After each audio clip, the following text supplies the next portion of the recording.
All right, guys. So here is just a really quick look at our day by day. We are starting up PFT 120 today. This is going to be OPT for youth specific training. So we are going to be looking at like how to train kids in this program design class. So Nicholas, exciting for you. This is your first program design class. So this is really where we're going to be teaching you exactly what exercises to pick, when to pick them, and for whom. You know, how many reps, how many sets, what intensity.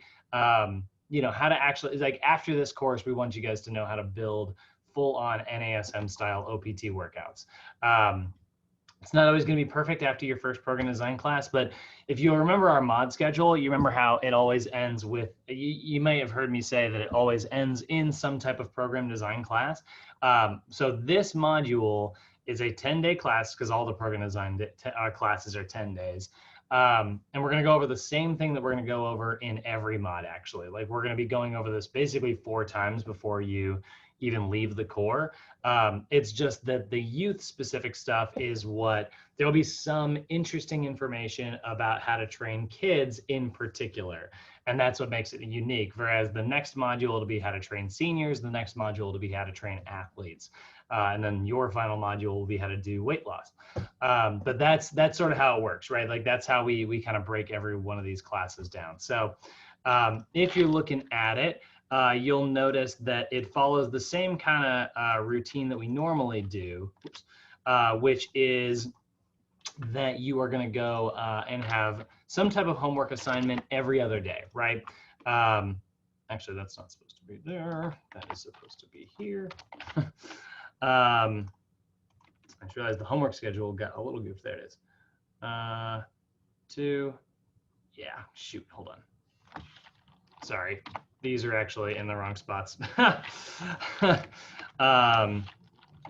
Homework 2, 4, cut that and put that on 6. Dang it. And day 8, there we go. Okay, so there's your homework schedule. You're gonna have a homework on day 2, 4, 6, and 8. Now, the one thing that's unique in this class that you can't really see here is that on the final exam, you're going to have your regular review and you're going to have your final exam, but there will also be like a project, right? So there's a project in the program design classes, which are always a little bit unique.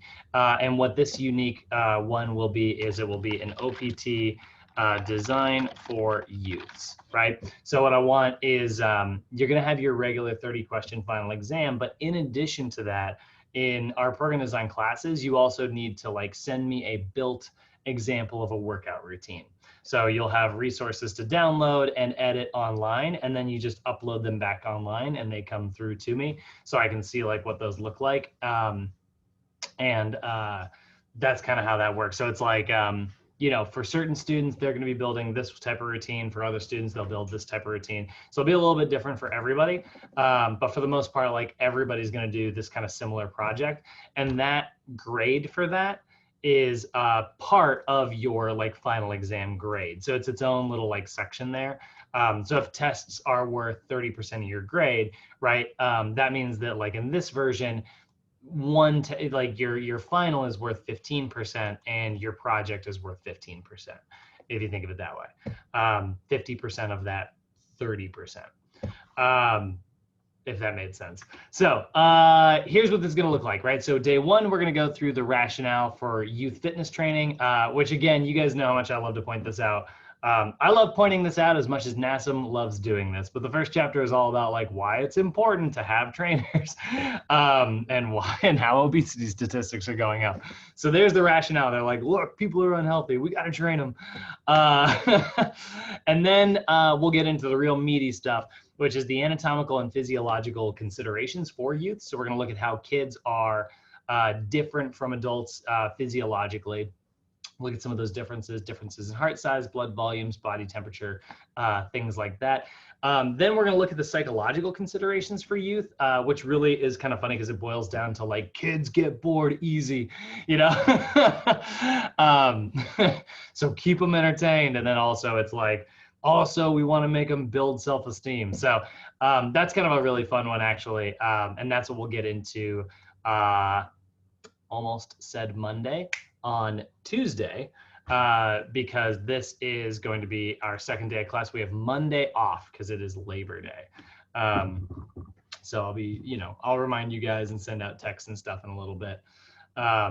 Luckily, it's not as bad as like, the one time when I first started and I got a student, we had like a day off from class, and a student like texted me. It's like, where is everybody? And I was like, oh no.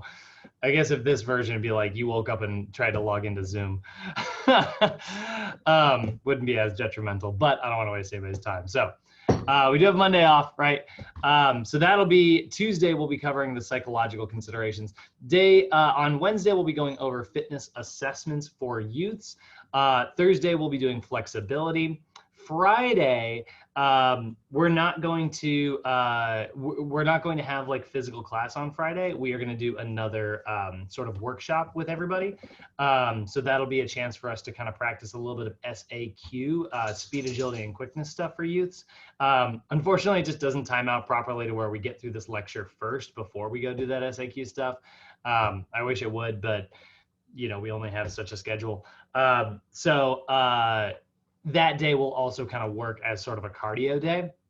So we'll have this lecture kind of posted up and everybody can kind of follow along. And that way we don't get our class too smushed the way we normally do. That'll kind of prevent that smushing from happening.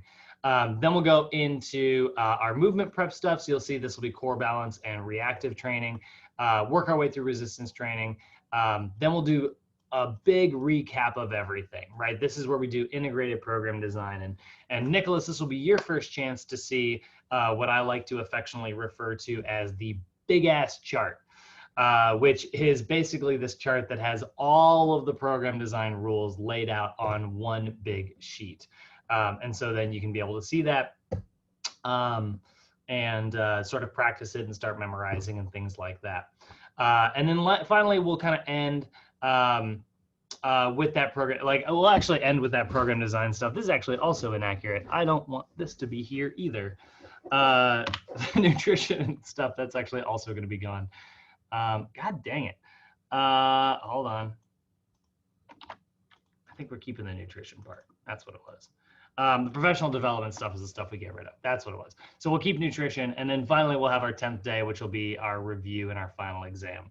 So, God, I'm like a little worried this is all goofed up a little bit now because things have changed in the last 6 months. But I will send a much more detailed version of this out later today. You guys will get your day by day so that you know exactly sort of what's going on. And our final exam will be on, let's see here.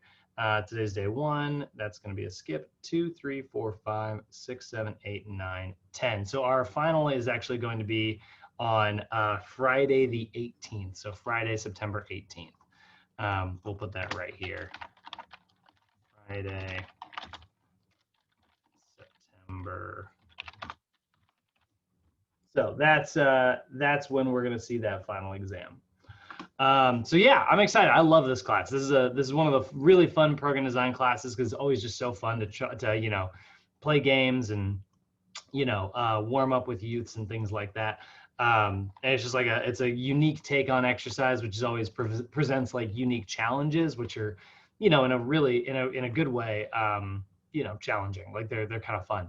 So let's go ahead and, transform the desk into standing mode. Transformers activate. And yeah, let's go ahead and get into this. So we are looking at chapter 1 here. Oh, one more thing.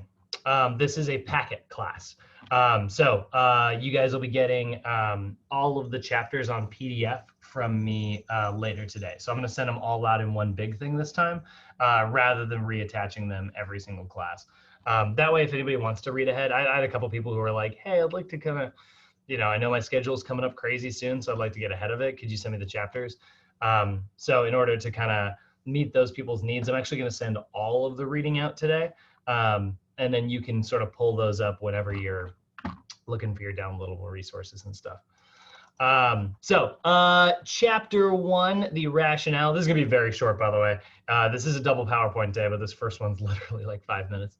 We want to be able to understand and identify what we mean when we say like a youth population. There is a difference between children and adolescents. They're all sort of under this big umbrella term, which we refer to as youths. And so we need to kind of understand like what the differences are. We also need to differentiate between the idea of being overweight versus being obese and how obesity works for youths, because that's also different, right? So this is what you're seeing down here is actually the BMI considerations for adults. And then we have a big note that shows sort of the differences for kids there, youths rather. I'm going to do that a lot, by the way. This is my biggest struggle with this class. I constantly say kids when I mean to say youths. We'll be looking at that. Youths as a statistic and as they battle against obesity. That's really what we kind of want to get through today in this first PowerPoint. So when we say youth, right, what we mean is we're talking about somebody between the ages of 2 and 19 years old. I know it's kind of weird because you're like 19. Yes, our bodies aren't even finished maturing until we're in our 20s. But like, we all kind of have this idea in our head because we grow up hearing like when you're 18, you're an adult. That's a legal thing, but it's not necessarily a biologic thing, right? We're actually going to see adolescents be considered anything from age 12 up to 19. And there is a slight discrepancy here because they are not going to make that distinction in your regular NASM textbook. I think that's just because they have I think this is the more accurate of the two, but I think like the regular NASM textbook has to follow some like government regulations on like what is considered an adult. So I don't think they're allowed to like disagree. I do want to make just a quick little note here. I'll put this little sub note underneath here. Note: in your regular NASM textbook, adolescents will be from age 12 to 18, not 12 to 19. So I do want to make sure I point that out, just because I've had people sort of notice that discrepancy in their books before, and that's it. It's not a super important one. What'll end up happening, like the worst that would happen is you'll get like a question. Like, let's say you somehow got that question on your NASM, and it's like, what is the age for an adolescent? So you'd have 4 options. And one of them would be like 12 to 18, and then there'd be a bunch of wrong ones. And somebody like, where's 12 to 19? And then they'd see 18, and it's like, well, that's the closest answer, and they get it right. But I don't want anybody to have that deer in the headlights moment where you're in the middle of a quiz and you're like, especially if you're like a strong memorizer, that'll sometimes freak you out. So when we look at it, children, right, that is going to be age 2 to 11. Now, when we put an asterisk here, we're also going to see like typically we're not really considering any types of activity or exercise until a child is like age 6. Unless it's like just small bits of activity. Children age 6 are usually where if there is like a youth activity program of some type, that's where it begins, like post kindergarten. Until then, it's usually, like preschool and things like that. And they have like activity time, but it's definitely just like, sort of not even really playing games at that point, but once they're like age 6 and stuff, it's like they can understand these sort of slightly more advanced concepts of like how to play a game and like what rules are and things like that. So that's when it's like, all right, we're going to play a game and we're going to see who can go the fastest on, this kind of thing. And so then it starts to become exercise in a way, it's still 100% game based. You're not making a 6-year-old be like, all right, so you're going to curl and then you're going to pronate and press, like you're not doing that with a 6-year-old. But like they are playing, like this is where like youth fitness sort of begins, right? Where we start to see activity based things. You guys ever heard of My Gym? My Gym is like a youth like sort of gymnasium thing. And it's for little kids, and they play like gymnastics games, and they do yoga for kids and all this like really fun stuff. It's almost like its own little daycare in a way, but it's designed to be a gym technically. So then we have what you're most commonly going to run into, which are adolescents, right? So the thing we need to remember about like the difference between like children and adolescents is adolescents are going to be age 12 to 19, right? And they've gone through an experience like puberty, right? So we haven't really included any kids 2 to 5 in any of the research of how they respond to exercise because they really aren't exercising. But we do know that children are going to respond differently to adolescents because like that's where we start to see hormonal increases. So for instance, when we get into the next chapter, we're going to see some of the physiologic differences between youths and adults. When kids are growing up, when they're still very much like in the children category, until they've hit puberty, strength gains amongst like males and females is totally linear. They are both on like a straight line. I'm sorry, straight, I drew it this way, a straight line on the way up, right? They're both like progressing at basically the same rate. And then as soon as puberty strikes, that's where we start to see specific hormonal changes where like due to like an increase in testosterone in one sex over the other, we do see like all of a sudden a big spike of type 2 muscle fiber growth.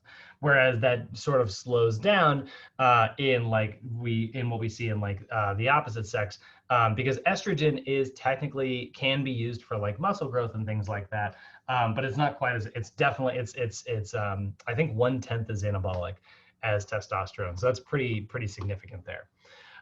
So we are going to see some differences there. So, you know, children are going to definitely respond differently to exercise than adolescents will. The big thing that we're looking out for and the big thing that you're going to read in that first chapter is that, you know, we are seeing greater and greater obesity statistics in the US, not only amongst like adults, but definitely against youths as well. So just before we kind of move into it, just as a review of what the BMI is, that's your body mass index, right? It's a calculation of your height versus your weight. And so what we do is we take your weight in kilograms and we divide it by your height in meters squared. And that gives us your BMI, whatever that number is, right? So for adults, these are our normal BMI ranges, right? For adults, we don't want anybody to be below 18.5, and we don't want to be anything above 24.9. So our normal range is 18.5 to 24.9. However, right, remember this is only a calculation of body weight. So if you have like a massive amount of muscle mass, you might end up in an overweight category. If you have a BMI of 25 to 29.9, that would be considered overweight. If you have a BMI greater than 30, that is considered obese. So these are for adults, right? Now, kids don't work this way, or youths don't work this way. Because youths are not like fully matured. So we can't have like a very standardized basis and just have like a flat number for everybody, because everybody's going to be struck by puberty at different times. Everybody's going to have different levels of growth at different times. You know, we all knew those kids growing up in school who, you know, maybe they were a little overweight, then they go away for the summer and they'd come back and they shot up like 2 feet and all of a sudden they were like super lean, right? That's what happens to kids all the time. You know, their bodies are constantly changing. So because of that, we don't have flat numbers like this when we look at the BMI scale. Instead, we're going to consider this table for BMI that puts them into average percentile categories. And so this formula, the formula for calculating it, this remains the same, right? It's still weight in kilograms divided by height in meters squared, but you don't pay attention, and that you're still going to get a flat number, but you don't pay attention to that flat number to categorize your youths, right? Instead, what you look at is what percentile of the population they land into. So if they land into the 5th through 85th percentile, where, you know, if you took 100 kids and you arrange them by BMI, and let's say like that BMI, we're just going to go up by 1/100th every time, all the way ranging from like obese to underweight, right?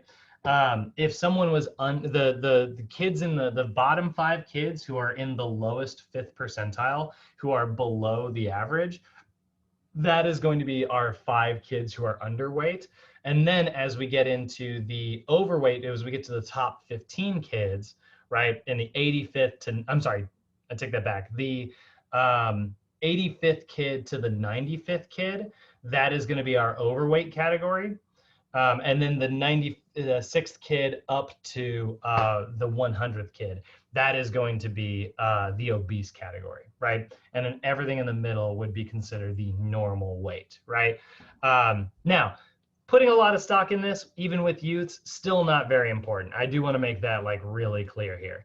BMI is a horrible way to calculate health, but it can be a good way to look at increases in your risk, your like likelihood, like if you go into a casino and you decide to play blackjack versus roulette, right? Roulette pays out higher because you have basically like a 1 in, I think, what is it, 35 chance of winning, whereas blackjack pays out way lower because you have a 1 in 2 chance of winning. It's basically 50-50. I think are what the odds, if I'm not mistaken. Maybe it's a little lower than that. But that's sort of like the difference that we're seeing there, right? You're having like more risk over here. Is it still possible that like you can win one or the other? Yeah, of course. It's still possible to lose the one that is statistically more likely. So that's kind of the outlook. I know it's not like a direct allegory or anything, but like that's kind of how you want to think about BMI. Just because you fall outside of a normal BMI range does not mean you are unhealthy. Like those are not the same sentence, right? What it does mean is that you are at an increased risk statistically than someone else. But let's say you're in the obese category and you go do your blood work and you got normal blood pressure, great cholesterol, a super strong heart, all these things. Hey, guess what? You're not unhealthy, So that is, I always go on this rant every time we talk about BMI, but the same is true for youths, right? Youths are going to be looking at a percentile of the percentile of the average population. So what we are seeing in obesity statistics is between the years 2007 and 2008, we had about 1 in 5 youths were obese. Today, it's about 2 in 5 are obese. But you go back to like the 1970s, we had like 1 in 20. So we went from like 5% to 20% to about 40% here in the US. And you can actually find a lot of these statistics on the state of obesity. This is a website that kind of shows you obesity statistics here in the US. And so there is like a lot of actual pretty interesting data here. So if you look at like 10 to 17 year olds, right? And we look at like what the obesity statistics are, this dark blue category, that is where, only up to about 10% of the population is struggling with obesity. And this, by the way, remember, we're only looking at obesity here. We're not looking at overweight. And this is between the ages of 10 and 17. So Minnesota, that's actually kind of shocking to me that they're doing so well because they struggle in the adult category. Minnesota over here doing really well. Utah, Alaska, right? And then we see kind of the standard here, 10 to 15%, right? In a pretty good number of states. Then we see 15 to 20%, right? And then we start to see, look at, man, poor Mississippi. Mississippi is bad in the adult category as well. We're seeing 25.4% of the population from the age 10 to 17 is obese, not overweight, obese, right? So that's pretty significant. It is always these two, Mississippi and West Virginia. They struggle in every category. So here's the thing. That was in 2018. Let's go back to 2016, and you can see like the states look a little bit different, right? I wish that here, I'll zoom out a little bit actually, then I can do it. All right, so take a look at the colors here, right? 2018, right? 2017 to 2016. So the colors are changing around a little bit, right? Ideally, we want to have a nice blue map, but that unfortunately is just not really what we see. These statistics are climbing, right? Now, just really quickly, I just want to show you that's the state of childhood obesity, but let me show you the adult one. We've already kind of looked at this somewhat recently in the last module, but let's take a look at the adult one. This is frightening. So this is again obesity, not we're looking at a body mass index of 30 or greater. We're not looking at overweight, we're looking at obese, right? So purple, 35% of the population are higher. And there's Mississippi and West Virginia again. Mississippi and West Virginia are both pushing 40. They're at 39.5%, and that was in 2018. Unfortunately, the funding for this kind of stuff has actually kind of fallen off the map. And so I don't know when we're going to get our next, like, we don't have 2019 statistics. But now, let's go back. Let's do, let's see, what was that? That was 20, what year are we looking at? We're looking at 2018. Let's go back 5 years. So we'll go 2013 here. So watch the map. Boop. Sure enough, Mississippi and West Virginia are still struggling. 35.1%, but that's down. I mean, that's down 4.5% or so. But you start to see like a lot less color in the map there, right? A lot less sort of obesity danger. Let's go back another 5 years. Go back to 2008. Missed. And there we go, right? Much less, right? So statistics really going back down. And then Colorado, the one holdout here. Colorado is also always the freaking healthiest. They've always got Oregon beat by just a little bit. Top 3 states, Oregon, Colorado, and California. They're usually the healthiest. And Hawaii. Hawaii is always up there as well. Question. Yeah. What was the year that they took the Super Size Me out the menu? The supersized. Good question. What year was supersized meals outlawed?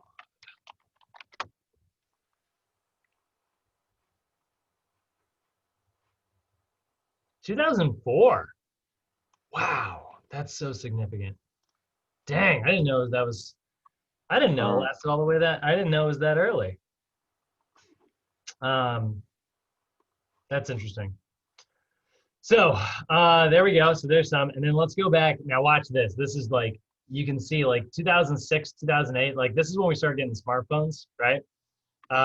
Watch this. We're gonna go back 5 more years. This is also where they didn't have quite as many statistics, but let's go back to 2003.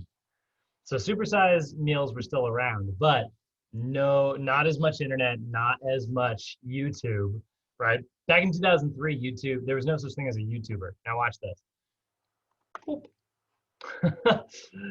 Hugely significant, right? We're seeing all these green states here. Colorado's still leading the way. And then we're seeing Alabama, Mississippi, and West Virginia. Alabama got their ish together. They dropped a lot. I mean, they're still like in the top 5 every time, but like, I don't know, they did some things right. Now we'll go back really significantly back to 1990.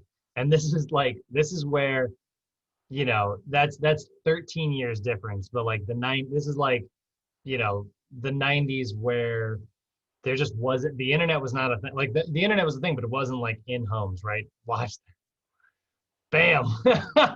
Now these gray ones are actually where they didn't measure, because this is like where we first started sort of paying attention to this. So these gray states don't necessarily count. Mississippi was the first to break in to the green category again. The only reason I make fun of Mississippi so much is because my friend's from there. But you can kind of see how significant some of this information is, right? Now, to be fair, this is where they actually got data for everybody. It was in 1995. And, you know, this is still like a much healthier like rate. So imagine if we could go back to the 1970s, you know, just how good a lot of these statistics would be. So anyway, I love pulling up those charts because they just kind of show you, it's like, you know, sometimes people are nervous when they first sign up. They're like, man, I just dropped all this tuition. I don't know if I'm going to make it as a trainer. And I always love showing that chart because I'm like, we need trainers. Like the world, you know, the world needs people spouting off health information. So why the increase? Why do we think this is actually happening? Why do we see it in youths? Why do we see it in adults? The biggest reason that we tend to see, 2 of the biggest ones, right? We are seeing a decline in physical activity. as being a big one. We have a very sedentary lifestyle just in general. We see more people spend, I watched like a 20-minute video yesterday on my phone, just in my bed, just hanging out middle of the day, like when normally, that would have been spent doing some type of physical activity because like you would have to get up and sit upright and read a book, like it's just a very different sort of like time and different type of activities. We're seeing decreases in physical activity. We're also seeing programs for youth to be cut from school budgets. We're seeing way less money allocated towards like after school programs that involve physical activity. And you think about it, it's like I don't want to jump onto like a big soapbox here, but it's like those things get cut because they don't seem essential. They get cut because they just don't seem important. It's like no, we gotta teach kids like math, and we gotta teach them history and these things. We don't have the money to teach them how to play sports.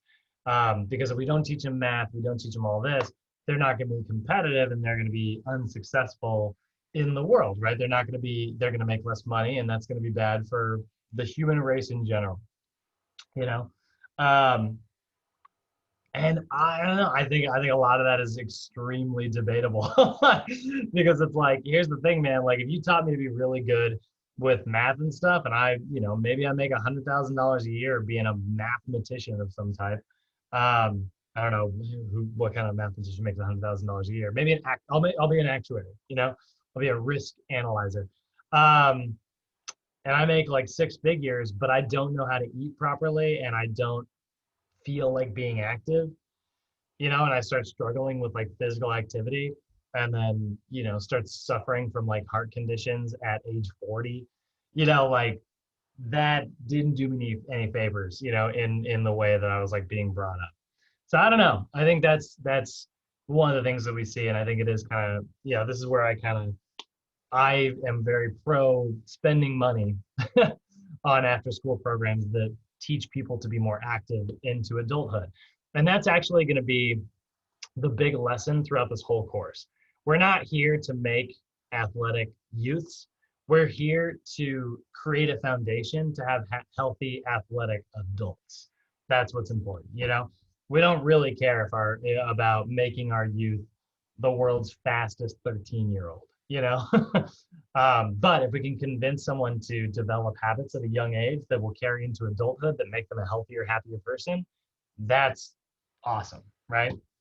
So decline in physical activity, poor nutrition. I will say there's also an increased reliance on technology. We are seeing way more technology. Aside from just watching TV, being on the internet, and things like that, think about how easy it is to do your laundry now. Like that explains a little bit about why we just don't burn quite as many calories. You throw your laundry in, hit a button, and walk away. My mom, she had to scrub everything by hand. We think of washboard, you think of abs nowadays. You say washboard to your parents, they're thinking of how they used to do laundry. So that's a big difference there as well. So we're seeing high school students, 1 in 5 are active an hour a day. That's only 20% of the population, right? Just an hour a day, just doing something active. 1 in 3 are watching 3 hours of TV more every single day, and 1 in 4 are using the computer for 3 hours or more. And this is all, by the way, these statistics are pretty outdated. I will say, the one flaw of this manual is that a lot of these statistics are from like 2015. Like this is all before the best versions of smartphones, and it's all this is in the only pre-YouTube ads. So very, very different. So in summary, know the difference between adolescents and children. Understand your BMI percentiles for this class, although in normal, you guys are going to want to know your regular BMI ranges. Both those make really good test questions. So, but your BMI percentiles are going to be what's important to this course. Our obesity rates are continuing to rise, and we are here to curb this epidemic. They're going to say epidemic because it is worse in the US. But I don't know, this could also be a pandemic. It's around the world. It's not like other countries aren't also struggling with obesity. All right. Any questions about that or comments other than, you know, I'm scared? That's just really bad. It's rough, right? It's freaking rough. It is such a bummer. All right. Let's let's take a look at some of the physiologic differences, right? So we're going to see some of the anatomical and physiological considerations for youths here. So intro, physiologic differences between children and adults. There's a lot of them, right? They're very prevalent. Mostly they're related to just like general physiology, like body temperature and things like that. But there are some also like VO2 differences there. Kids, for instance, because they have a much smaller heart, but the size of red blood cells remains the same, they're not able to carry as much oxygen as efficiently. And so because of that, kids will have sort of an absolute VO2 max rather than a VO2 max that can kind of be improved slowly through exercise. Basically, the message is that like kids can only improve so much when it comes to cardio. You know, adults kind of have this like growing capacity. Youths don't really have that. Their body is only so large, and there's, you know, oxygen molecules are still the same size. So they're going to struggle carrying oxygen. Whereas adults, we can kind of process through that quickly. We also have enzymes that kids don't have. So we'll look at that as well. So we need to understand the hormonal changes that youths are going to go through and how that has implications for exercise, and differentiate between, like, you know, our differences here. So youths, obviously very, very different from adults. They are going to have different aerobic capacities, meaning that like when it comes to like long duration exercise, they're going to have a different capacity there, but they are also very, very much going to have different anaerobic capacities. So the without oxygen, right? And so because of that, youths tend to be, when we're focusing on exercise, we want to focus on long duration cardio-based exercise. Whereas like with adults, we can focus a little more on anaerobic strength building exercises, right? Youths do not really have a large capacity to grow massive amounts of muscle. Now I know that like, obviously there are plenty of exceptions to the rules, you know? You can see like, what was that kid? That kid's name was like, there was a kid named Hercules. He was a huge, huge, huge like bodybuilder as a child. Um, it's not that it's impossible. It's just that it's very difficult, and they're not like naturally gifted towards that, you know? It's like somebody like me. Like if you wanted like I'm 6'1", right? That's a fairly okay height, but like it's definitely not the average height in the freaking NBA. You know, like actually, what is the average height in the NBA? Average NBA height.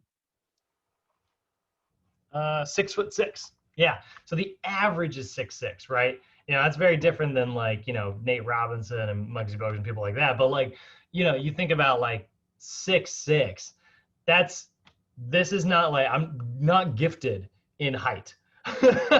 Right? So that's kind of what we're talking about. Like, it's not that it's impossible. Like, there are plenty of people in the NBA who are probably 6 feet tall, you know? But like, they have sort of overcome that in order to do that. Same thing is true with youths here. You can absolutely build anaerobic strength with your youths, but they are not gifted, okay? And that's because they have different levels of hormones, so they're just not building type 2 muscle fibers. Another thing you need to be aware of, youths are going to have very different attention spans. You know, so it's going to be a lot of like, hey, eyes up here. You know, when you're working with youths, they're going to have different body sizes, which is going to affect exercise in different proportions, you know, shorter legs, longer legs, whatever. So we are still going to apply the OPT model. And Nicholas, you'll remember we talked about this when we were at the park, and we were kind of going through all of our program design stuff. But this right here is the OPT model, right? This is generally how we are building people's strength up, right? So we want to build a foundation of stabilization, because that's going to ensure that the body can work the way it's designed to, and that all of your soft tissue like ligaments and tendons are not experiencing too much stress. So once we've built our ligaments and tendons and we've built like a strong foundation of stabilization, then we can work our way into a strength phase where we do start building like force production, right? We're working on our ability to move something from point A to point B that happens to be really heavy. This is a very anaerobic based section of the OPT model, which is why you're going to notice in this mod we don't spend a ton of time talking about strength. We're going to spend a lot of our time talking about stabilization, which works really well for youths. But like strength, because that's very much like an anaerobic style of training, not something that we're spending a ton of time on with kids. We're not really trying to teach a kid, how to bodybuild or, lift maximal loads. Strength endurance, we'll dive into that a little bit so that they can gain strength, but that also is where you're sort of shifting into that aerobic metabolism. And then we're going to see the power phase. This is all about rate of force production. Now, traditionally, when you're training an adult, when it comes to power, you really do want to focus on anaerobic explosiveness. But with youths, you really just want to focus on like a lot of fun, explosive, high repetition stuff, which gets them more into an aerobic base. So they start getting into like a little explosive. We're not trying to teach a kid how to dunk a basketball, right? But we are trying to teach them how to burn plenty of calories when it comes to jumping around, and how to have fun when it comes to exercising. Then let's say, I don't know, maybe they're starting to get to like, 17, 18, and they're about to then go to college and they want to play, college basketball. Okay, now we'll teach them how to dunk a basketball because they're just getting ready to transfer into adulthood. They're starting to have a greater capacity for anaerobic growth. And that's where you do see like, late stage teenagers, they will start to experience more anaerobic strength training.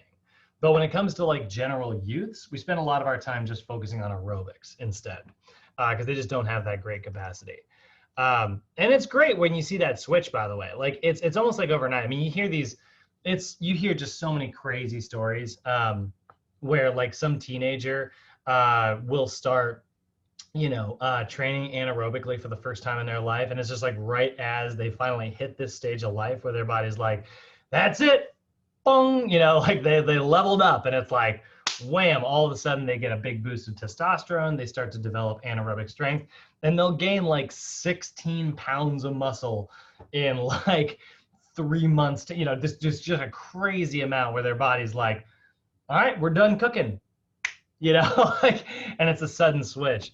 So that is what's kind of cool there. But that is very much where you can see the difference between, again, youths and adults. So some of these physiologic differences, we are going to see strength adaptations when it comes to gaining strength. And when I say strength in this way, I almost mean the colloquial version of strength, like what, just the ability to lift something heavy, rather than sort of the physiologic definition of strength, which is actually like actin and myosin overlap. Strength when it comes to youths is like definitely going to come from neural adaptations. Most of your adaptations here are because your youths are going to get stronger, but it's not because their muscles are getting larger. They're going to get stronger because their brain's going to know how to do the movement. Kind of like we were looking at like imagery the other day, right? Imagery can make you physically stronger because you've been mentally practicing and you are strengthening the connection between neurons, right? You're not experiencing hypertrophic growth, but you are experiencing strength, We're going to see that in youths. So the reason for that is youths are going to have a greater distribution of type 1 muscle fibers rather than your type 2 muscle fibers. And so type 1 muscle fibers are the ones that we typically associate with aerobic activity, and type 2 muscle fibers are the ones that we associate with anaerobic activity. And so without the enzymes necessary to sort of transfer from one system into the other, we see a lot more type 1 growth. So youths will get stronger, but a lot of those strength gains, like I said, are going to come mostly from the nervous system. So reach for it. There's no reason you can't focus on making a youth stronger, but it's not the same way that you're doing it with adult training. Muscle masses, changes in muscle mass, like I said earlier, are very linear between boys and girls until they hit puberty. And then what will happen is that growth is going to start to slow down for girls, and it will speed up for boys. And that's because of differences in testosterone hormones. Testosterone is just a very anabolic hormone. It's very good at building stuff up, particularly things like muscle mass. And so because of that, there's a big difference between the two sexes there. And so they will both progress pretty linearly, and then all of a sudden there will be this big kind of explosion there. Now, we are also going to see muscle and joint flexibility are going to decrease as we get older. So here's the thing: when you're a kid, you have a lot more. There's a couple different things that are happening simultaneously when it comes to your mobility. Number one, your bones are actually a little spongier, which sounds kind of surprising. But actually, I'm going to pull up a picture of this. Difference between youth and adult bones. Images. So you can actually see, okay.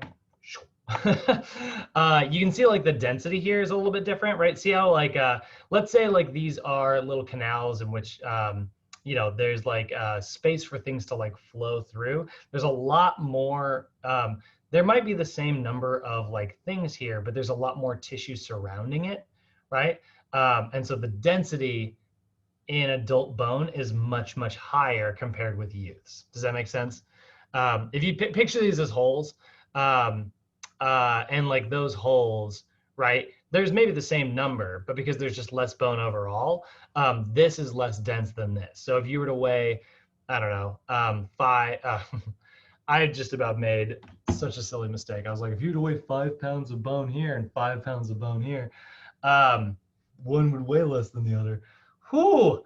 If you were if you were to take 6 inches of adult bone versus 6 inches of youth bone, the youth bone would weigh less because it's not as dense. Good Lord.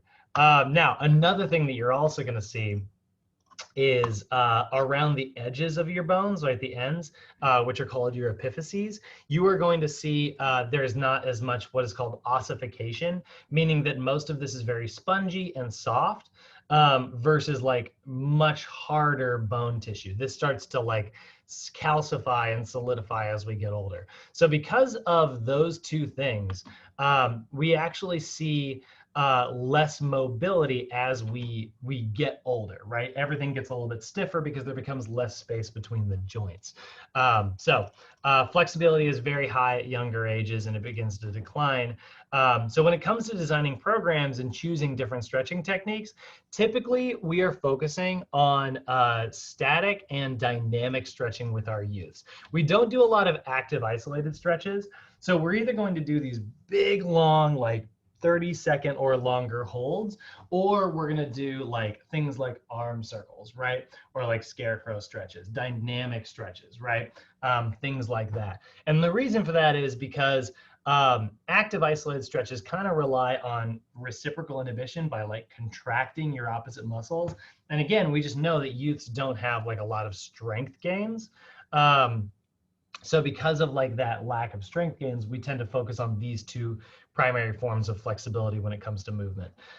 So that's one thing that's kind of unique about this class, by the way. You're going to notice when we are doing our program design, I'm still going to teach you active isolated stretches because remember, I always got to state this over and over again. Our priority is not to pass the youth class. Our priority is to teach you how to pass the NASM, like the regular NASM, right? So we are going to sort of focus on those normal rules. And we will do static stretches in stabilization, active stretches in strength, and dynamic stretches in power. However, if you ever decide to go back and get this certification separately from your NASM, you use it as like CEUs or whatever, you'll want to remember that you'll pretty much focus on static stretches and dynamic stretches, and you'll skip active in the strength phase. Focusing primarily on if they need static for mobility, then you'll do static. Or if they don't really need to increase their mobility, you'll focus on dynamic just to warm them up. Did that make sense? Rule breaks are always complicated. Did that track? Okay. Okay, next thing, growth spurts. This is definitely something we're gonna see in kids. Man, I got hit like a truck with a growth spurt. It's funny, man. I'm 6'1" right now. I was 5'11" in like 7th grade. I thought I have an uncle who's 6'7". He's got 2 twin boys who are both 6'8". Identical twins, by the way. They are massive. Uh, and I thought that like I was gonna get those same genes. And I remember just being kind of bummed out about it. Like I remember getting hit by like my first like growth spurt. I was like, I'm gonna be so freaking tall, and it's gonna be so weird, you know. And I at one point was the tallest kid in my school. And I don't know if it was just through like sheer willpower, but like I was like, no more, like just stop growing. And then only got like another 2 inches over the course of like the next few years of maturity. But yeah, like I got hit by like a growth spurt like crazy hard. And like that was around 7th and 8th grade, which let me tell you, sucked because that's when you're first starting to really, really care about sports. And when you experience a growth spurt, you can see it right here, it ruins your coordination. Like your brain just spent, let's see, how old are you when you're in 7th grade or 8th grade? Oh God, I should know this, 12, 13, like 13, 14, right? So your brain has spent like 13 years learning how to like move this long of an arm, you know, like a lever that is this long. And then out of nowhere, all the levers are different lengths, you know? And your brain's like, you know, it's like, I just picture like my brain with like a clipboard being like, how do we, like, how many inches long is that? And it's like trying to do a flow chart and trying to keep up with me trying to like play basketball, you know? Like, that's like inside my, like if you picture the movie Inside Out and like that's controlling your brain, they do a lot more math after that growth spurt, you know? Like everything was all screwed up, so it ruins your coordination. If you've got a youth that you are training, you've been training for a while, you got to remember that like if they're going through a growth spurt, it is going to screw up their coordination. And it's kind of funny because girls will mature a little bit faster than boys will. So they'll go through these growth spurts at different rates than boys will. And one time in school, I got to TA for a PE teacher. And so like I was a teacher's assistant to do PE. And it was hilarious because he was like, you want to see something really funny? And I was like, sure. And he was like, here's the difference between boys and girls. And like, you know, you think of dodgeball, you think about like high school, and you think about like how brutal like all the boys were in high school, you know, where they were just like flinging things as hard as like, they're getting real competitive and stuff. But before that, when all of like the boys haven't really shot up yet and the girls have gone through their growth spurts and they've already like gotten used to their new like newly like larger bodies, right? He's like, all right, we're gonna play dodgeball, we're gonna split boys and girls, and the girls slaughtered them every time. Like the, you know, these little like the boy, they had these big lanky arms they didn't know how to control, and they just got their butts kicked every single time. And that was like, I remember, I don't think I'll ever forget that because like that's such a clear examination of like how coordination is different at different ages. So you might have like a youth client who is like terrific at a certain sport, and then all of a sudden they experience some type of growth spurt, and then all of a sudden it tanks, you know? I used to date this girl who was like on the golf team, and then all of a sudden like she was like, she said like as soon as she got hit by puberty, like she was gonna like get scholarships and stuff. She was sure she was going to go like into pro golf because like she was incredible, and then she just lost it. Like all that ability just like went right out the door, and she got so frustrated she didn't keep up with it and didn't regain it afterwards, which is, you know, its own thing. But that is one thing. Like it'll, you know, you can develop that coordination again. You can get back to it, but it's going to take training. So be aware of that. That is going to affect your youths in particular. They're also going to experience, so girls will experience that faster than boys. You're also going to be seeing changes in hormone levels, right? So during growth spurts, there is going to be an increased production of human growth hormone, or HGH, right? You're also going to see an increase in testosterone, which is very anabolic. You're going to see the production of estrogen and progesterones and things like that. And so all of those things are going to result in very large body changes, right? So growth hormone, it's so funny. I always tell people you should, if you want to understand how growth hormone works, just relabel it and then it will give you a deeper understanding immediately. It should be called HSGH, human stuff growing hormone, instead of human growth hormone. Because literally what it does is it just grows human stuff. You take something that's human, put it with growth hormone, it makes that stuff bigger. That's honestly the simplest explanation of honestly how it kind of works. It triggers growth in cells, right? This is why, by the way, you want to stay away from human growth hormone as like a supplement. I know that like it's always, you hear about like athletes taking that stuff. If you're doing it under the supervision of like a doctor, sure, maybe it can be healthy. But for the most part, like people who don't take it the right way, and they start, they take it along with like anabolic steroids and things like that. One of my favorite, well, I say favorite, I just mean like one of the things that I think is really cool and unique, and even though it's messed up, about people who take human growth hormone, you know what one of the side effects is? Carpal tunnel syndrome. Weird, right? You wouldn't think that carpal tunnel syndrome is basically where you've got this little nerve right here, and if you ever like poke it too much, it starts to get irritated, and then you start to experience pain down your hand and in your wrist. And what happens if you take human growth hormone is this little like canal where there's supposed to be space for that nerve to like travel through, that canal shrinks because there's more tissue there, and now you start poking that nerve.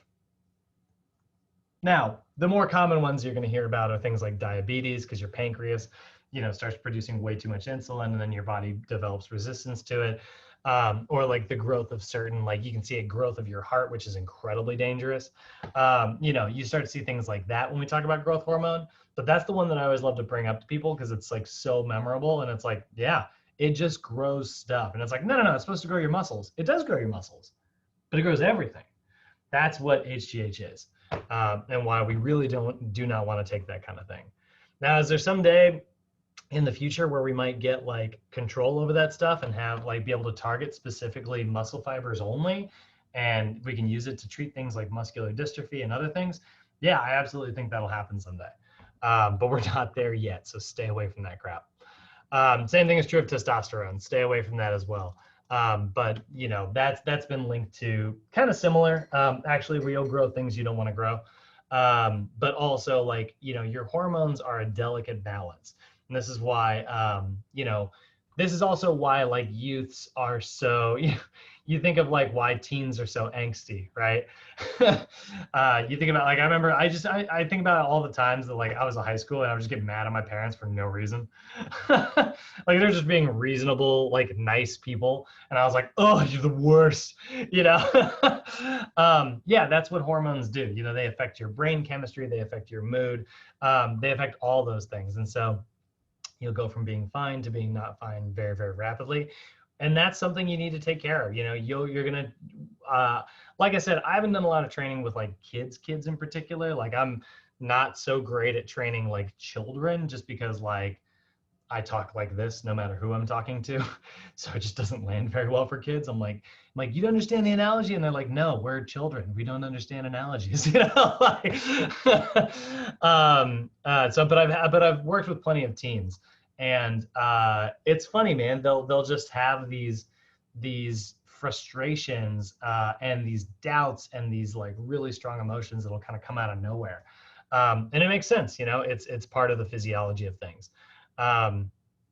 And I don't know, I've always just I actually just try to explain to them, I'm like, this is just physiology. I know that you see, it feels like the end of the world, but you're going to get over this very soon. Cardiorespiratory differences. This is another one, right? We are going to see big changes from youths and adults in terms of heart rate, stroke volume, and cardiac output. So youths are going to have smaller hearts. And so because of that, that's going to result in an increased overall heart rate. The thing is, the heart itself is smaller, but the size of an oxygen molecule is not, right? Like oxygen molecules are as big as they are.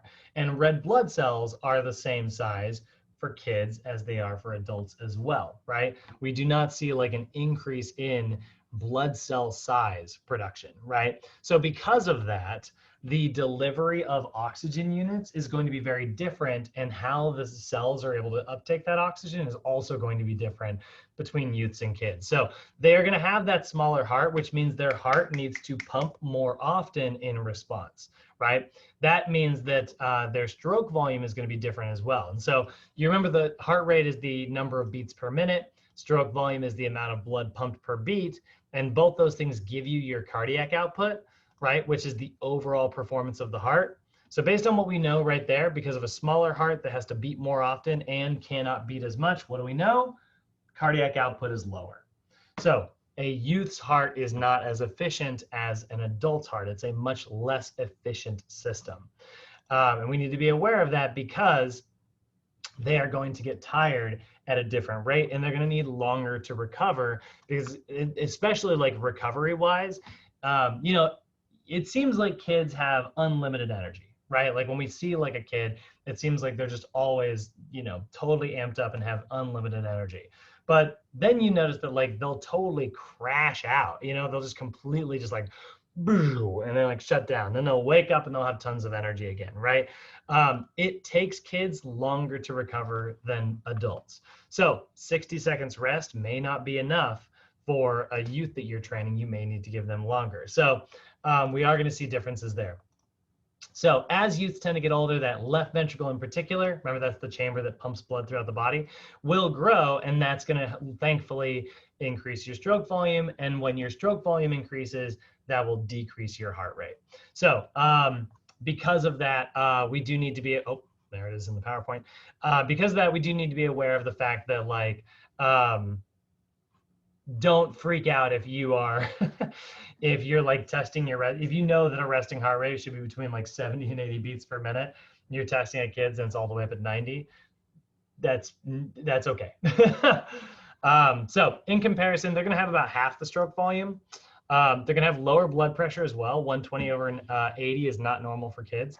And they're also gonna, like I said, have a much lower cardiac output. Now, another thing that's true, they are actually going to have the ability to extract more oxygen from the blood compared to adults, which is really cool, right? They are able to actually get more O2 molecules out of their blood cells when compared to adults. Again, smaller cells, but the red blood cells are the same. The O2 molecules are the same size, right? So because of that difference, they're actually able to extract more oxygen. This makes kids really, really good at aerobic exercise, right? Anything greater than 2 minutes. So they are going to excel at using oxygen. However, due to that higher VO2 max, the VO2 max that consumed is actually going to be absolute. It's going to have like sort of a sticking point. Their ability to grow it is pretty limited because what's the reason they're so much better at it is not because their body necessarily trained for it, but just it's the simple physics of the world we live in. You know, it's kind of fun actually talking about this. Youths have a really great like, you know, aerobic potential, but at the same time, their capacity for increases is pretty limited because they're getting, it's almost like, oh man, I'm trying to come up with a good way to highlight this. They're getting a lot of advantages just because of the way physics works, not because of the way their body is designed. It's almost like if you put an initial $1 million in like a bank account, you've got a greater capacity in there, but then if you just let it sit there in like a savings account and you didn't do anything with it, you didn't use it to do anything, it'll grow, but it's not going to grow by much. Versus like if I only put $1,000 in an account, but then I use it to make $2,000 and then I use that $2,000 to make $4,000, eventually I'm going to have a greater capacity for growth, right? Even though I wasn't gifted in the beginning. That's kind of what kids are like. Their ability to grow their aerobic system is somewhat limited, but their ability to have a good aerobic system to start out with is very increased. Does that make sense, guys? I feel like I got a little lost on that one. Because of that, there are going to be some big metabolic differences here. So youths have a much greater aerobic capacity. As they get older, they will develop an anaerobic capacity. And that's a good thing, by the way. Like a lot of times, you know, we think of aerobic capacity, that sounds like, man, youth's got the advantage. Yeah, that's great and all, but remember, anaerobic capacity is where we start to see like your anaerobic metabolism is your booster button, right? Like that's your, that is your nitro or nitrous, right? And so like if you were to take a youth, like let's say you took somebody who's like 14, right? And you had them sprint as hard as they can on a track, they're just not going to be able to run as, and then let's just say you took an adult who's the same height, right? They're the same height, they have the same body weight. One of them just has the metabolism of a 14-year-old and one of them has an adult metabolism because the youth doesn't have like a great anaerobic capacity. The adult's going to be able to sprint faster every time because they're going to be able to produce massive amounts of ATP very, very quickly. But then, like, as they start to round that track and maybe they go for their second lap, eventually we start getting into, as soon as we hit that like 2-minute marker, suddenly the youth is going to start having an advantage and they're not really going to continue getting any more tired. They're going to have this like aerobic capacity that will take over, whereas adults don't have like quite as high an aerobic capacity if they haven't trained for it. So that's what's a big difference there. So because we know this, because we know kids are good with aerobic and they're not so good with anaerobic, what we are going to spend most of our time training is their aerobic metabolism. Now that might sound kind of surprising. You're like, hey, why would we spend time training the thing that they're already good at? Well, it's because we are playing to their strengths. They don't really have a capacity to develop anaerobic metabolism because they don't have those working parts yet. They're not an adult. So we're not going to spend time trying to develop something where, you know, we're not going to spend 4 hours a week training something that really doesn't have a good capacity to grow. We're going to spend 4 hours a week training something that does have a capacity to grow, right? So we are going to focus on aerobic metabolism. This is why youths are referred to, sometimes you'll see this term every now and then, they're metabolic non-specialists. Adults are kind of like a jack of all trades. They're good pretty much at everything, right? You train me to be anaerobic, eventually I'll be an anaerobic athlete. Train me to be aerobic, eventually I'll be an aerobic athlete, you know? Train me for hypertrophy, eventually the muscle will grow. Kids, they're good at aerobic. Right? Like non-specialists. They're good at their one, they're good at their one category. Whereas we are, as adults, are very adaptable. Now, one of the other things that is important to remember, and you're going to see this come back later as well, youths are terrible at thermoregulation. They are particularly bad at maintaining heat and generating heat. And a lot of that also is because of body size, right? They have less body water, they have less blood volume, and therefore like temperature is going to affect them more intensely. So they don't maintain heat very well. Guess what? They also don't cool down very well. I always tell this story, but I was totally like this when I was a kid because of the fact that like they have a much higher metabolic rate. Their metabolism is, you know, constantly running at a higher rate because it's a body that's growing, right?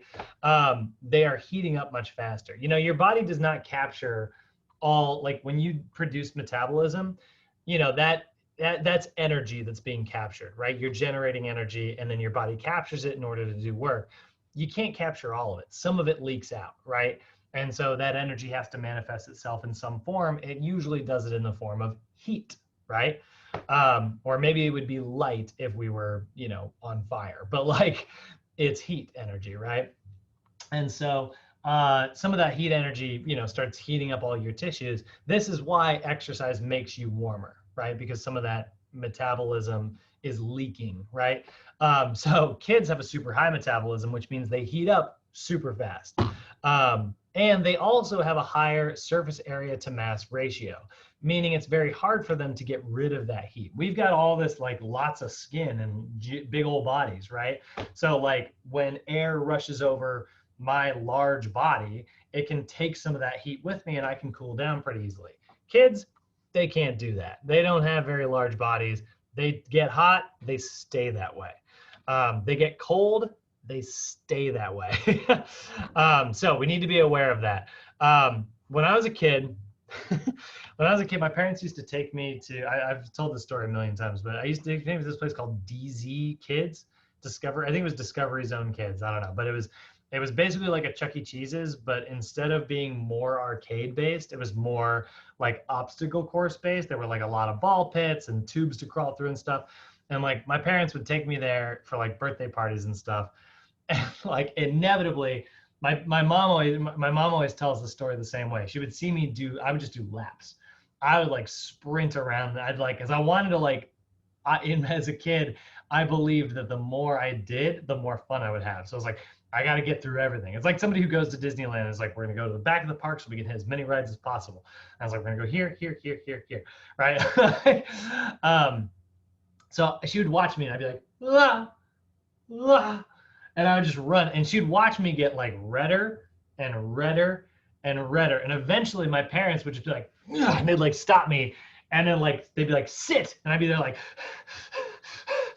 like, I would just be bright red. And I was the sweatiest kid. I remember other kids just like not, but like I looked like I had been dunked in a pool. And it was just because like I would just heat up like crazy. So my parents were always really good about like, you know, drink, and I'd just like chug something and they'd watch my temp, you know, slowly turn from this like bright pink child back to like a normal color and then be like, okay, they'd let me go and like, zoom, you know.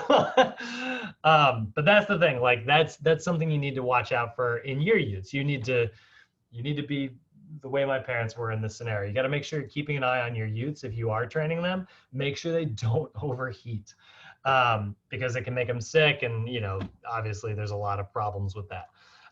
So when you're training them, make sure you always have water available. Also, because they are bad at keeping their temperature warm enough, we don't want them to get too cold either. So also make sure they dress in layers. So when you tell your parents, your youth parents, like before their sessions, tell them you always want them to have some type of drink available. If that has to be like a fruit drink, by the way, like juice or something, that's okay, right? Nothing wrong with that. It's just anything to cool their body down. And then always, always, always have them dress in layers, because it's always easy to take layers off, you know, in order to cool down. Also super important, although we will talk more about this later, just because the note is here right now, always do a warm up and a cool down. You do not want that body temperature to spike and then drop, right? We want to ease up to that high temperature and we want to ease back to normal temperature. So always, always, always do a warm up and allow for those water breaks. So in the end, summarizing everything up, youths are going to have a different exercise capacity, right?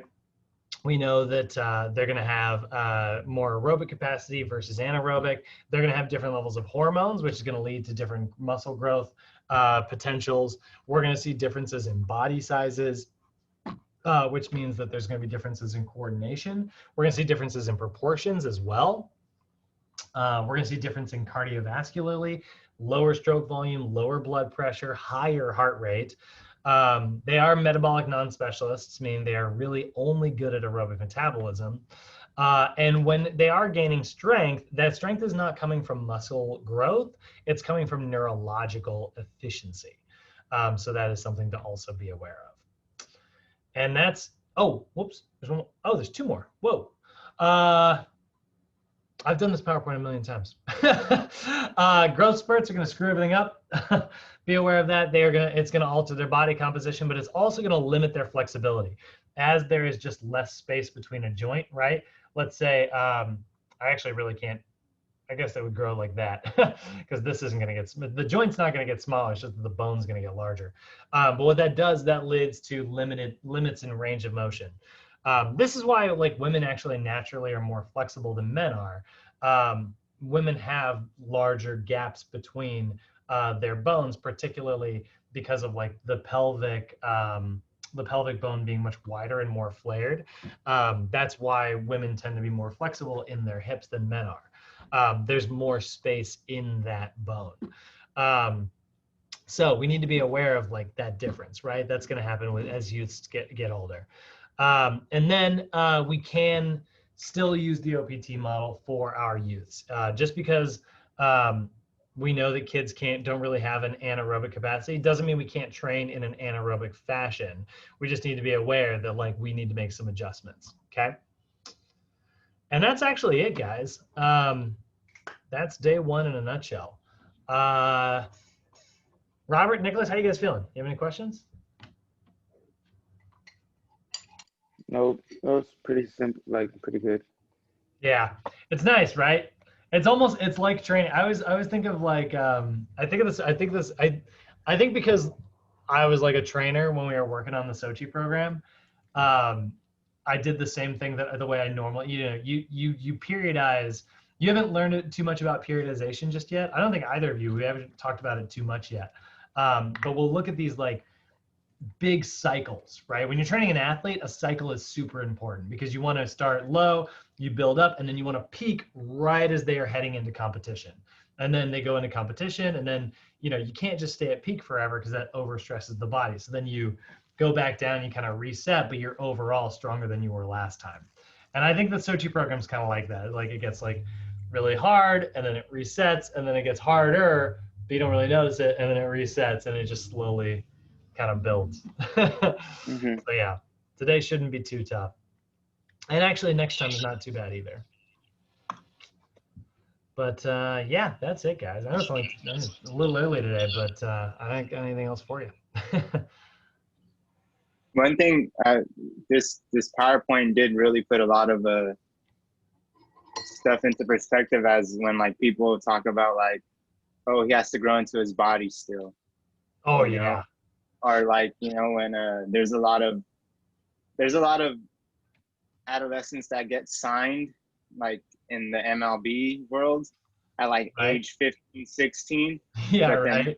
they just don't pan out, and they're like, how come? Like they were so great at when they were younger, but then they hit growth spurts and all this stuff, and then it makes a lot of sense now. Yeah, this is gonna sound super arrogant, and who knows? And like, I'm willing to admit that I could be wrong here. So I wanna asterisk everything I'm about to say beforehand, and have awareness of the fact that I am no expert. But I think that a lot of times, like that's super true in the NBA and in the MLB, right? You see a lot of like the MLB is great about scouting at super young age, and they go into those minor leagues and stuff. And yeah, you're right. Like they don't necessarily pan out. I think that that could come from a lack of perspective on the training. Like if they would adjust for the way like that youth is transferring into adulthood and they were actually able to like meet their individual needs, I imagine that would not as often be the case. Um, I'll give you my most like arrogant thing where I think I'm an expert. Remember Griffey, right? He had the sweetest swing in baseball. He also had an exceptional anterior pelvic tilt. And he was plagued when he was with the Mariners, and then when he went to the Sox, he was plagued with hamstring injuries. The sweetest swing. You look at that arch. I mean, it's pretty. Don't get me wrong. Like that's a good hit, but like he has an anteriorly tilting pelvis and always did for most of his career. um, and man, like just look at the angle. Like, and he was plagued with hamstring injuries. And that puts your hamstrings in a stretched position. So when you try to use them, they're already stretched out. They're likely to pull. And I remember just being like, if someone would just like if someone not I say that as if I did it presently. This is me looking back. I was like, if someone had just adjusted his hip flexors and just loosened those up, maybe it would have ruined his swing. I don't know. Maybe I'm no expert, right? I guarantee it would have helped his hamstrings. And that's just like the adjustment that you sometimes don't see sometimes when you're part of a team versus when you are training one-on-one with a trainer, you know? It's all pretty arrogant. Like, this is me saying I know better than people who are getting paid millions. No, yeah, no, I totally get you. But I've been listening to this podcast of strength and conditioning coaches in the MLB, and a lot of them work with the youth, and they say it's a total different experience, on how they have to approach them rather than guys who are already, in their early 20s, late 20s already, Right? Yeah. It's different, man. Different metabolisms. It all comes down to like how your cells can they just have a different capacity to work, you know? And this is where like we could even dive. I don't want to tangent too far into like this is where the genetics conversation sometimes comes in, you know? because it's like you are adaptable. Make no mistake, everybody's adaptable, right? But like you definitely are predisposed both psychologically and biologically to certain types of muscle growth. Like I'm sure that I come from like a tribe of runners, you know? That's why I'm long and skinny. You know, if another tribe of people was like, hey, we're gonna fight, I'm sure the people in my past were like, ha, good luck, and then you know. Versus other people who's like, you know, they evolved to be able to like fight back. And so there's definitely some of that there. And I also think that like psychologically, your brain is programmed that way too. I don't think it's always biologic. I don't think it's always genetics or biology. I think I just tried to like put those words together. I think that like one of the reasons why Arnold Schwarzenegger found his way into the bodybuilding world isn't because, you know, he was just all naturally biologically gifted. I think he was psychologically drawn to this. He tried it and was like, this is great. Whereas like you put somebody like me on like a max strength routine and I have to wait, you know, one of the rules is 3 to 5 minutes of rest. I'm like, this is so boring, right? Whereas somebody else is like, this is great. Like I'm getting amped. This is 3 minutes of time for me to focus in and hit that next set hard.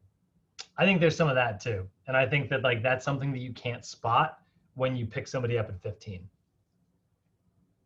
We got the double draft coming up. The NBA is changing their, changing the rules back to like allow high schoolers back in.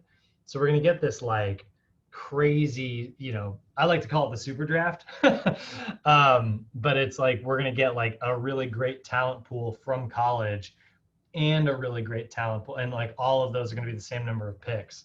So like this next draft is gonna be crazy, crazy, crazy exciting. But look at how many kids came into the NBA at high school. You know, we got LeBron, but like not everybody. Wait, do you know why they're doing that? I Letting don't. high schoolers back in? I don't. I know the reasoning behind why they took it away originally. They were like, it's important to go to college, at least go to, you know, a little bit of college. That was like the reasoning behind when they first banned it. But maybe they've just changed their opinion on that, or maybe they're going to put stricter rules where like they're like, hey, you can join, but you have to go. I think they're going to put them into like a smaller league first or something. I don't know. I'm not 100% clear on what the motivations behind it are. If the cynic in me goes, the cynic in me is like money, you know. That's Yeah. But I don't know. Well, guys, have a great 3-day weekend. Check your emails later. We're gonna get everything up on Canvas, and yeah, have a great one. All right, you too, man. Enjoy your Labor Day. All right, you got it. Bye.